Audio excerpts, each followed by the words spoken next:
రక్తానికి రక్తం. అండ్ మా సుప్రీం లీడర్ని చంపారు కదా, అంతకు తగ్గ ప్రతీకారం మేము తీర్చుకుంటాం. దానికి తగ్గట్టే 13 మంది జాబితా కూడా రిలీజ్ చేశారు. ఎక్కడికి వెళ్తుంది సార్ ఇది? ఇరాన్లో ఇప్పుడు ఒక ఇంటర్నల్ గొడవ నడుస్తుంది. మొన్న సుప్రీం లీడర్ ఆయన బాడీ తీసుకెళ్తున్నప్పుడు ఇరాన్ ప్రెసిడెంట్ మీద దాడి చేశారు. వాళ్ళ ప్రెసిడెంట్ పెస్కెషియన్ మీద దాడి చేశారు. ఆయన సెక్యూరిటీని పక్కన గుంజి తీసుకొని వాళ్ళని కొట్టారు పబ్లిక్. ఆయన కొట్టలేదు అనుకోండి. దాని తర్వాత అరాచీ మీద దాడి చేశారు రాళ్లతోనే. అబ్బాస్ అరాచీ మీద. వీళ్ళందరూ అమెరికాతో ఉన్నారు, అమెరికాతో కలిసి మాట్లాడుతున్నారు. ఎట్లా మాట్లాడతారు వీళ్ళు?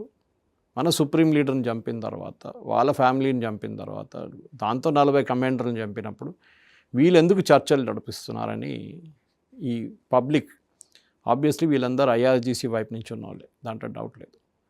ఇప్పుడు జరుగుతుంది ఏంటంటే ఇరాన్లో ఒకవైపు ఐఆర్జీసీ, మనం ఇది మాట్లాడాం కూడా మొన్న కూడా, 1/3 మోర్ దెన్ హాఫ్ వాళ్ళు ఉన్నారు. మిగతా హాఫ్లో హాఫ్ ఈ పొలిటీషియన్స్ ఉన్నారు. ఎవరు?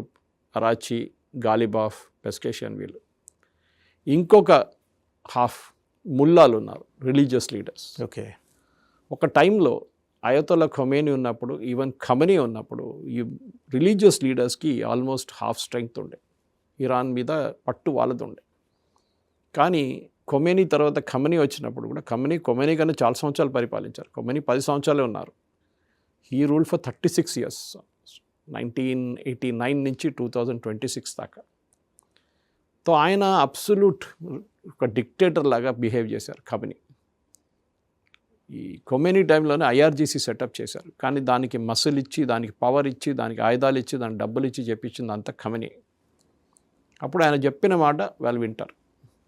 ఇప్పుడు ఏమైపోయిందంటే ఈ సుప్రీం లీడర్ కనిపించట్లేదు. ఒకటి ఇప్పుడున్న సుప్రీం లీడర్